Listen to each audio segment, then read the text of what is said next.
नमस्कार, your money में आप सभी का स्वागत है। मैं हूं सुमित और सबसे पहले अगर आपका भी कोई सवाल है तो आप इन नंबर्स पे हमारे साथ मौजूद रह सकते हैं। 7045220000 ये हमारा व्हाट्सएप नंबर है जिस पे आप इस कार्यक्रम का हिस्सा बन सकते हैं। साथ ही साथ आस्क आवाज़ योर मनी ये आपके हैशटैग्स होंगे जिनका इस्तेमाल करेंगे और हमारे साथ इस कार्यक्रम का हिस्सा बनेंगे। और उसके अलावा हमारा मेल आईडी भी आपको स्क्रीन पर दिखाई पड़ेगा, yourmoney@nw18.com। ये हमारा मेल आईडी है जिस पर भी आप सीधे अपना सवाल भेज सकते हैं और साथ ही साथ इस कार्यक्रम का हिस्सा बन सकते हैं। योर मनी जिसमें हम बातचीत करते हैं आपके पर्सनल फाइनेंस से जुड़े सवालों को लेकर और साथ ही साथ आपके सवालों को हम अपने एक्सपर्ट्स के ज़रिए जवाब दिलवाते हैं और कई सारे इंटरेस्टिंग टॉपिक्स हैं उनके ऊपर बातचीत करते हैं। और आज भी एक इंटरेस्टिंग टॉपिक को हम चुनकर लाए हैं, उस पर हम बातचीत करेंगे। हमारे साथ फिनफिक्स रिसर्च एंड एनालिटिक्स की फाउंडर प्रवीण बाजपेयी मैम मौजूद हैं बातचीत करने के लिए। प्रवीण मैम नमस्कार, स्वागत है कार्यक्रम में। सबसे पहले तो आज जो टॉपिक हमने चुना है वो है रेट ऑफ रिटर्न्स को लेके, रियल रेट ऑफ रिटर्न्स को लेके, इंडेक्स रेट ऑफ रिटर्न्स को लेके। ऐसे मल्टीपल रेट ऑफ रिटर्न्स होते हैं जिनको हम आधार मान के निवेश करते हैं, क्योंकि पहले गणित बहुत आसान होती थी, 100 रुपये लगाया 200 रुपये आया, रिटर्न आ गया। लेकिन उसके अंदर बहुत सारे, अगर आप डिटेल में जाओ तो टैक्सेशन होते हैं, इन्फ्लेशन होते हैं, अपॉर्चुनिटी लॉस होता है, वैल्यू फॉर मनी होती है। तो उसके लिए ज़रूरत आती है आपके जैसे एक्सपर्ट्स की। तो ये 100 रुपये डगा के 200 रुपये कमाने वाली इस पूरी जर्नी में जो बीच की निटी-ग्रिटीज़ हैं वो अब आप समझाइए, कैसे उसको हम सही मायने में समझें, क्या है ये पूरी गणित? नमस्कार Sumit ji, great to be on the show. मेरे ख्याल से रिटर्न्स किसी भी निवेशक के लिए एक बहुत इंपॉर्टेंट क्राइटेरिया होते हैं जब वो अपनी इन्वेस्टमेंट्स को एनालाइज करते हैं या चॉइस करते हैं कि उनको कहाँ पे निवेश करना है। एंड आई थिंक 3 बेसिक जो हम रिटर्न्स के फॉर्म हैं उनको यहाँ पे समझना बहुत जरूरी है, बिकॉज वो एक इन्वेस्टमेंट डिसीजंस जो हैं निवेशक के उनको आसान कर सकते हैं। सबसे पहले यहाँ पे मैं डिस्कस करूंगी एब्सोल्यूट रिटर्न्स। जब भी हम बात करते हैं कि हमने मान लीजिए 4,000 रुपए लगाए और वो 5,000 रुपए बन गए हैं, तो यहाँ पे एक सिंपल तरीके से अगर हम कैलकुलेट करें, हमने 5,000 में से अपने 4,000 घटाए, डिवाइडेड बाय 4,000 रुपीज, और हमें यहाँ 25% का एब्सोल्यूट रिटर्न दिखाई देता है। अब ये देखने में बहुत अच्छा लगता है कि 25% का रिटर्न है। और इसी तरीके से अक्सर हम रियल एस्टेट में भी अपने रिटर्न्स को कैलकुलेट करते हैं कि 30 लाख की प्रॉपर्टी हमने ली थी, आज 1.2 करोड़ की हो गई, तो हम कहते हैं कि बहुत अच्छे रिटर्न्स हैं, 300% के आपके रिटर्न्स हैं। पर यहाँ पे सुमित जी, कोई भी जो टाइम एलिमेंट है उसको कंसिडरेशन बिल्कुल नहीं दी जाती है। अगर वही जो हमने 4,000 रुपए लगाए, 5,000 जो बन गए, 1,000 का हमारा मुनाफा था, अगर वो हमने 1 साल में कमाए तो हमारा एब्सोल्यूट रिटर्न 25% है। पर अगर वही हमने 5 साल में कमाए तो हमें वहां पे टाइम एलिमेंट को जोड़ने की जरूरत है। और यहाँ पे निवेशकों को समझने की जरूरत है CAGR, यानी कि compounded annual growth rate.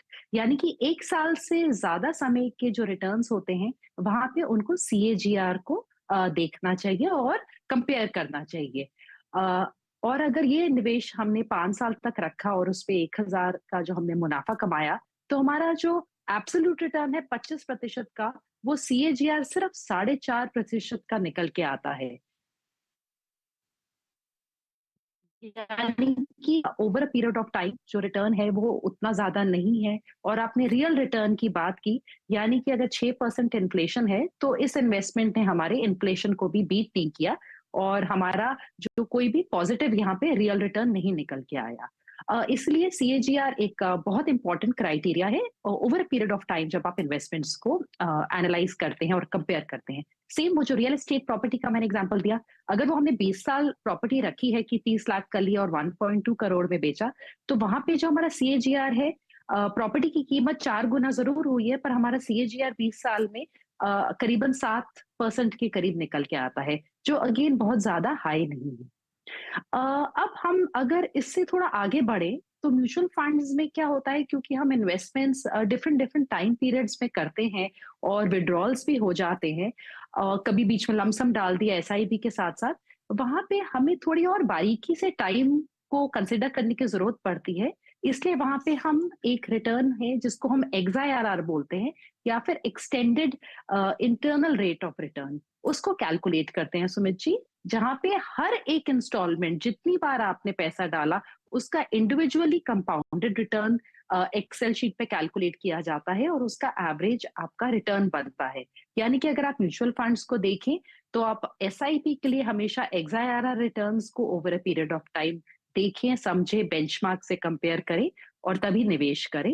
And सिर्फ एब्सोल्यूट रिटर्न देख के कोई निवेश ना करें। तो ये ब्रॉडर मेरे ख्याल से 3 रिटर्न्स हैं जो स्पेशली म्यूचुअल फंड के इन्वेस्टर्स को डेफिनिटली पता होने चाहिए।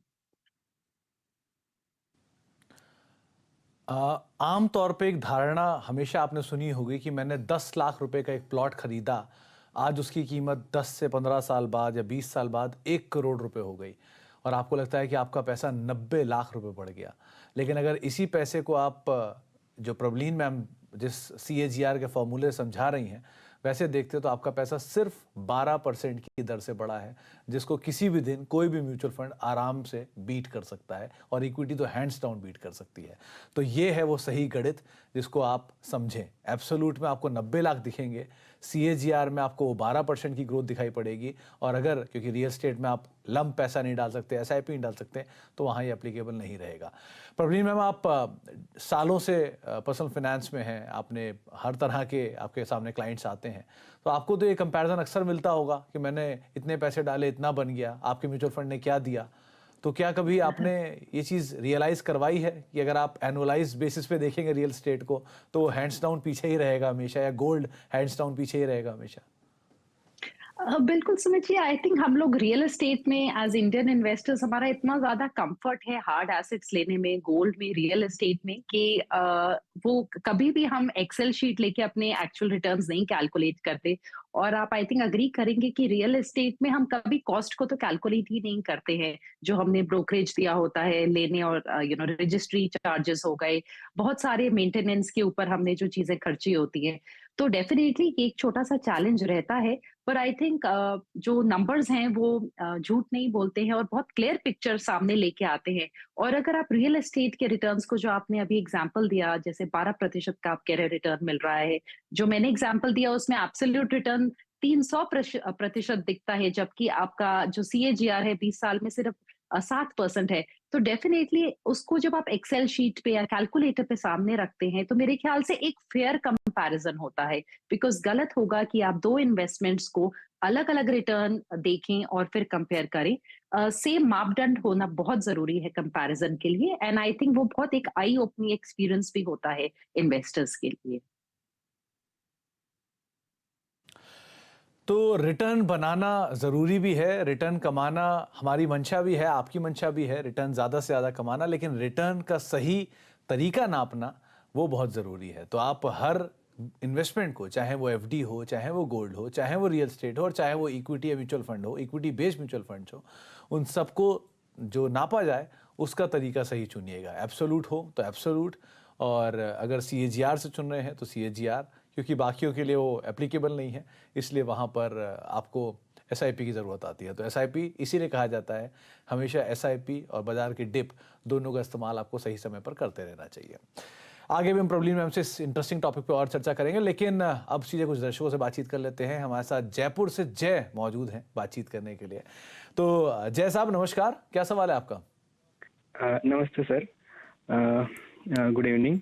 मेरा क्वेश्चन था कि मैंने लास्ट 2 ईयर से SIP चालू की है और डिफरेंट फंड से मैंने SIP स्टार्ट किया था, और करते करते मेरे पास ऑलमोस्ट 14-15 फंड्स हो चुके हैं। तो मेरा 1K पर मंथ का SIP है सारे फंड्स में, और मेरा 20 ईयर्स का टाइम होरिजन है। अभी मेरा करंट पोर्टफोलियो वैल्यू 2.5 लाख का है। तो आई वांट टू रिडीम करना था मुझे सारा, and I want to restart with fresh SIP with few of the funds. तो ऐसा कर सकते हैं, मतलब अब इस मार्केट कंडीशन में रिडीम करना ठीक रहेगा क्या? एंड अगर if I want to filter some funds, तो कौन कौन से फंड्स रहेंगे?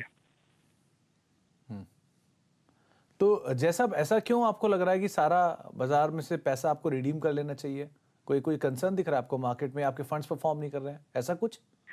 परफॉर्मेंस चल रहा है, लेकिन इतने सारे फंड्स हो गए हैं मेरे पास, 15 फंड्स हो गए हैं, तो मैनेज करना थोड़ा डिफिकल्ट हो रहा है। और फंड का ट्रैक करना मुश्किल हो रहा है। ये आपकी बात सही है कि इतने फंड्स को मैनेज करना मुश्किल है, ये एक लॉजिकल रीज़न है थोड़ा रिडम्पशन के, लेकिन पूरा रिडम्पशन नहीं करना चाहिए, थोड़ा रिडम्पशन।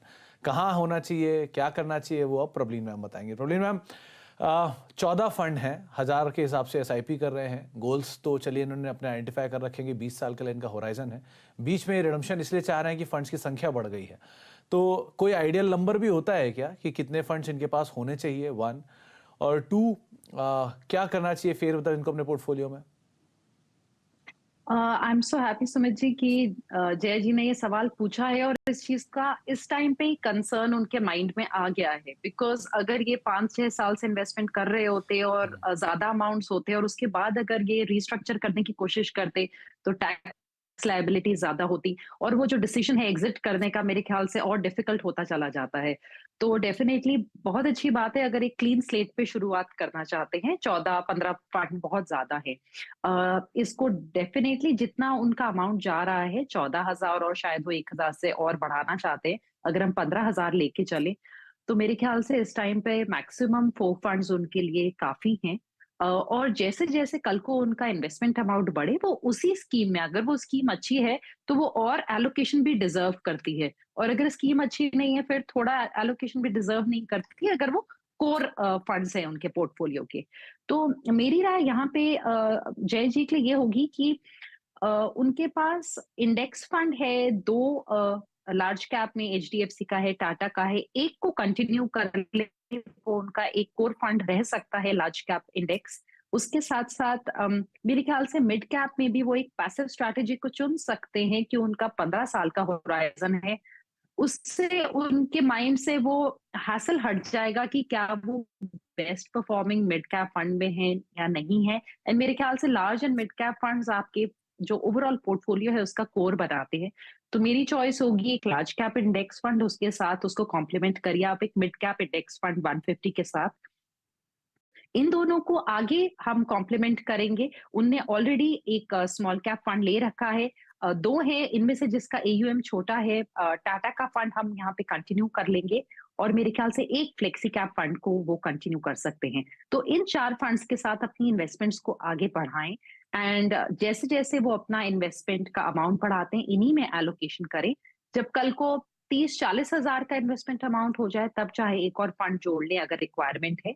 अदरवाइज आराम से इवन 1 लाख तक की एलोकेशन के सुमित जी 4 या 5 फंड आराम से बहुत होते हैं। और कोई स्पेसिफिक रीजन है या किसी स्पेसिफिक सेगमेंट को उठाना चाहते हैं, डिफरेंट टाइम पीरियड के लिए कुछ इन्वेस्टमेंट करना चाहते हैं, मान लीजिए कोई मीडियम टर्म गोल उनका निकल आया, तब वहां पे डेफिनेटली एक और फंड का इंक्रीज हो सकता है। So overall I think even for a large portfolio somewhere between 5 to 8 funds काफी होते हैं किसी भी इन्वेस्टर के लिए, और ये मैं बड़े अमाउंट के पोर्टफोलियो की बात कर रही हूँ। एट दिस स्टेज जय जी के लिए आराम से 3-4 फंड बहुत हैं। और अगर 15 साल का इनका होराइजन हम लेके चले तो अपनी इन्वेस्टमेंट के साथ ये करीबन 80 जमा कर लेंगे और थोड़ी इन्वेस्टमेंट अगर 19,000 तक की महीने की बढ़ा पाते हैं तो करंट इन्वेस्टमेंट्स के साथ 1 करोड़, और हम बहुत ओवरऑल पोर्टफोलियो रिटर्न्स 11% के एस्टिमेट करके चल रहे हैं जो आई थिंक एक रियलिस्टिक एस्टिमेट है इंडियन मार्केट्स के लिए। तो आपको जैसा एक सटीक सलाह जो है प्रवीण मैम की तरफ से आई है और बहुत कंजर्वेटिव साइड पे उन्होंने 11% इक्विटी को मान के चल रही हैं कि आमतौर पे इस तरह के इक्विटी का रिटर्न रहता नहीं, लेकिन फिर भी आप ये आधार मानकर भी अगर चलते हैं तो आपके सामने एक अच्छा कॉपस उन्होंने ऐड कर दिया है। अब अम्बाला चलते हैं, वहाँ पर हमारे साथ वर्मा साहब मौजूद हैं, RK वर्मा, बातचीत करने के लिए। वर्मा जी नमस्कार। Good evening sir. Good evening Verma ji, आप सुन पा रहे हैं? Sir. Good evening sir. Good evening. क्या सवाल है सर? मैंने आपको पोर्टफोलियो भेजा अपना ना, ये कुछ 10 स्कीम है जी जी। तो मैं ये सोचा, मैं पूछा ये दिस इज माय पोर्टफोलियो और डाइवर्सिफाइड और कैसे क्या है सर ये? ओके, और आपका जो होराइजन आपने बताया टाइम फ्रेम में वो 15 साल में 8 करोड़ का कॉर्पस आप एक्सपेक्ट कर रहे हैं, राइट? Yes sir. जी। तो प्रवीण मैम, मंथली SIP करीब 1 लाख रुपए के आसपास की है, पोर्टफोलियो ऑलरेडी 9 लाख रुपए के आसपास का है। 80,000 की एडिशनल SIP ये और ऐड करना चाह रहे हैं। तो पहली चीज़ तो क्या एक ही फंड के अंदर ये पूरा एसआईपी को लोड कर दें या अभी वेट करें और डाइवर्सिफाई को से फर्दर? आपने पोर्टफोलियो देखा ही है, क्या प्रॉपर्ली डाइवर्सिफाइड है या कुछ और नए चेंजेस की ज़रूरत है? आरके जी का पोर्टफोलियो जो है उसमें अभी ऑलरेडी इनके पास 10 फंड्स हो गए हैं सुमित जी, जहां पे फ्लेक्सी कैप के 2 है, मल्टी कैप एक जोड़ा है, लार्ज कैप एक है, एक वैल्यू फंड है, एक मिड कैप है, 2 स्मॉल कैप है और एक थेमैटिक फंड भी है। एचडीएफसी का डिफेंस फंड लिया है और अब इंक्रीमेंटली इन्वेस्टमेंट करना चाहते हैं। पहले इनके गोल्स की हम लोग बात कर लेते हैं। इन्होंने बोला है कि एक 10 साल का एक सर्टेन अमाउंट का लक्ष्य जिसमें ये थोड़ा लार्ज और फ्लेक्सी कैप की तरफ एलोकेशन चाहते हैं और एक 15 साल का लक्ष्य है। तो लक्ष्य के काफी पास पहुंच जाएंगे, बट अगर और क्योंकि जैसे आप बोल रहे हैं मैं थोड़ा कंजर्वेटिव एस्टिमेट्स लेके चल रही हूँ, क्योंकि जब ज्यादा फंड होते हैं सुमित जी तो अक्सर कई बार होता है कोई फंड आपका परफॉर्म नहीं करता और टैक्सेशन एक ऐसी चीज है जो अनप्रिडिक्टेबल है। तो मुझे लगता है कि उसका थोड़ा स्कोप लेते हुए हम सिर्फ 11% के पोर्टफोलियो रिटर्न्स पे एस्टिमेट से चल रहे हैं। तो ये अपने लक्ष्य के काफी पास पहुंच जाएंगे, स्पेशली जो इनका 15 इयर्स का होराइजन है उसको देखते हुए। और अगर हमने जैसे आपने बोला अगर 14% का रिटर्न लिया तो डेफिनेटली अपना ये लक्ष्य पूरा कर लेंगे। जो इनका पोर्टफोलियो है उसमें सारे ही इस टाइम पे एक्टिव फंड्स हैं और मेरी सलाह होगी लंबे समय का पोर्टफोलियो है। अगर आप किसी भी कैटेगरी में से डुप्लीकेशन कर रहे हैं, जैसे आपने 2 स्मॉल कैप फंड रखे हैं, तो मुझे लगता है आप एक एक्टिव रख लीजिए, एक पैसिव रख लीजिए। अगर आपने मिड कैप में 2 रखने हैं तो आप एक एक्टिव और पैसिव रखिए। अगर आप स्पेसिफिक अलग अलग चाहते हैं कि आपके पास 2 फंड होने चाहिए कैटेगरी में, क्योंकि आपने ऑलरेडी उसी तरीके से थोड़ा अपना पोर्टफोलियो बनाया हुआ है, पर मेरे ख्याल से ओवरऑल फंड्स अभी भी इनके थोड़े ज्यादा हैं। मेरी सलाह होगी कि फ्लेक्सी कैप में एक फंड को कंटिन्यू कर ले, मल्टी कैप जो इनका है वो ठीक है, लार्ज कैप में इनके पास एसबीआई है। सुमित जी अगर हम देखें जो रिकैटेगराइजेशन हुई है सेबी की उसके बाद से जो अंडर परफॉर्मेंस है एक्टिव फंड्स की वो काफी स्टार्क है ओवर अ 10 ईयर पीरियड। तो मुझे लगता है कि यहाँ पे ये एक प्योर इंडेक्स स्ट्रैटेजी के साथ भी जा सकते हैं, एक इक्वल वेटेड स्ट्रैटेजी के साथ। इसके अलावा स्मॉल कैप में इनने 2 एक्टिव फंड्स रखे। मेरे ख्याल से अगर आप 2 रखना चाहते हैं, एक आप पैसिव रख लीजिए।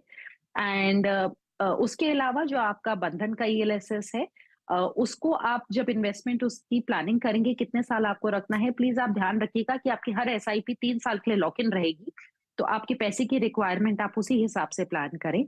तो थोड़ा सा एग्जिट यहाँ कर सकते हैं फ्लेक्सी कैप में से, एंड उसके अलावा अपना लार्ज कैप को मेरे ख्याल से इंडेक्स से बदल सकते हैं एंड उससे इनका थोड़ा सा रिड्यूस हो जाएगा। तो करीबन मेरे ख्याल से बाकी जो एडिशनल इन्वेस्टमेंट है इनकी एसआईपी इन्हीं फंड्स में आएगी, पर ये 10 को अगर अराउंड 8 फंड्स तक ले आएंगे तो थोड़ा और मैनेजेबल हो जाएगा इनका over the longer period. Prableen ma'am, कोई डेट फंड नहीं है क्या? उसकी जरूरत अभी है? ये बाजार ऑलरेडी अपने नए हाई पर है। सॉरी सुमित जी आपका क्वेश्चन नहीं मैं सुन पाई। मैम इस समय क्योंकि बाजार अपने ऑल टाइम हाई पर है और सारे इक्विटी बेस्ड फंड हैं, तो क्या कोई डेट फंड की जरूरत है अभी? सुमित जी क्योंकि हम लोगों का यहाँ पे लंबा टाइम होराइजन है, 10 इयर्स एंड 15 इयर्स के एलोकेशन के हिसाब से चल रहे हैं, तो डेट फंड के लिए आई एम अज्यूमिंग कि इन्होंने या तो कुछ पीपीएफ किया होगा, तो उसका फिक्स्ड इनकम पोर्टफोलियो सेपरेट होना चाहिए। जो इनका लक्ष्य है 8 करोड़ का, वो अगर हम यहाँ डेट फंड में मान लीजिए 20-30 हजार रुपए एलोकेट कर देते हैं तो पूरा नहीं हो पाएगा। तो गिवन द टाइम होराइजन मुझे कोई घबराहट नहीं है कि इनका ये पूरा पोर्टफोलियो इक्विटी में भी बना रहे। अगर मार्केट में गिरावट आती है तो एसआईपीज की यही ब्यूटी है कि वो एवरेजिंग से जो वर्मा जी हैं उनका मेरे ख्याल से कोई यहाँ पे नुकसान नहीं होगा। तो यहाँ पे डेट फंड मेरे ख्याल से जोड़ने की जरूरत नहीं है। अगर कोई नियर टर्म होराइजन है तो डेफिनेटली डेट फंड में एसआईपी बहुत अच्छा मेरे ख्याल से जरिया है इन्वेस्टमेंट करने का। तो अगर कोई 2 या 3 साल का आपका इन्वेस्टमेंट होराइजन है, वहां पे आप थोड़ा पैसा जमा करना चाहते हैं, तो डेफिनेटली एक डेट फंड। और अगर सुमित जी जैसे आप कह रहे हैं risk management point of view से, देन मे बी एक मल्टी एसेट फंड जोड़ सकता है, पर वो उसकी भी मुझे लगता है क्योंकि 10 इयर्स एंड बियॉन्ड का होराइजन है तो उतनी ज्यादा रिक्वायरमेंट नहीं है। चलिए, तो आपको पूरी तरह से सही तरीके से समझा दिया कौन से फंड्स की ज़रूरत है, कौन से फंड्स की ज़रूरत नहीं है और उसके बाद भी कोई रिस्क है तो प्रबलीन मैम आपके साथ हमेशा मौजूद रहेंगी उन रिस्क को मिटिगेट करने के लिए। एक ब्रेक का वक्त है, ब्रेक के बाद लौटेंगे और आगे भी हम बातचीत करेंगे कुछ और फंड्स के ऊपर भी, कुछ और सवालों के ऊपर भी। छोटे से ब्रेक के उस पार आप देख रहे हैं योर मनी, और योर मनी में हम बातचीत करते हैं आपके पर्सनल फाइनेंस से जुड़े सवालों को लेकर भी और साथ से इंटरेस्टिंग टॉपिक पर भी। और आज का टॉपिक है हमारा रिटर्न, यानी रिटर्न पे तो हम हर रोज बात करते हैं, लेकिन आज रिटर्न का सही असेसमेंट कैसे हो उस पर हम बातचीत कर रहे थे प्रबलीन मैम से। अब कुछ और सवालों को भी शामिल कर लेते हैं। एक नानक चंद ठाकुर साहब का सवाल आया है हिमाचल प्रदेश से, और इनका सवाल ये मेंशन करता है कि इनकी उम्र 43 साल है, मंथली एसआईपी करीब 2.5 लाख रुपए के आसपास की है। 5 साल में ये कितना कॉर्पस इकट्ठा कर लेंगे, इनके पोर्टफोलियो का रिव्यू ये चाह रहे हैं प्रबलीन मैम से। तो मैम कैसे रीड कर रहे हो आप इनके पोर्टफोलियो को, क्या करना चाहिए ना? काफी बड़ी एसआईपी की रकम है सुमित जी इनकी, और 5 साल बड़ा ट्रिकी टाइम पीरियड है रिटर्न्स का एस्टिमेट देने के लिए। आप खुद समझते हैं मार्केट्स में अगर हम 9% के रिटर्न के साथ चलें तो ये 1.92 करोड़ जमा कर पाएंगे। 11% के हिसाब से चलें तो ये 2.08 करोड़ जमा कर पाएंगे 5 साल में। और ज्यादा रिटर्न भी मिल सकता है, पर मुझे अगेन लगता है कि उससे ज्यादा की एक्सपेक्टेशन ना रखें।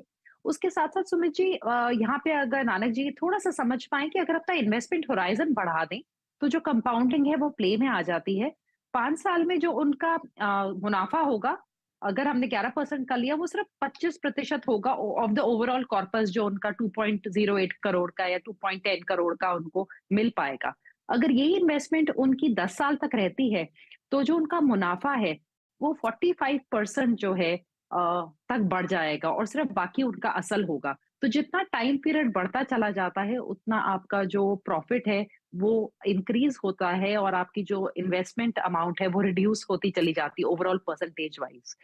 जहां तक इनके पोर्टफोलियो का सवाल है, पोर्टफोलियो में इनने स्मॉल कैप में छोटा एलोकेशन रखा है तो मैं उसको नहीं छेड़ूंगी। बाकी ज्यादातर लार्ज कैप टिल्टेड पोर्टफोलियो है along with some mid cap exposure. 5 years के एलोकेशन के हिसाब से मैं छेड़खानी नहीं करना चाहूंगी, and he can continue with the same portfolio. Axis के 2 फंड्स हैं, मुझे लगता है एक्सिस के एक फंड को कंटिन्यू कर लें, एक चेंज कर सकते हैं यहाँ पे।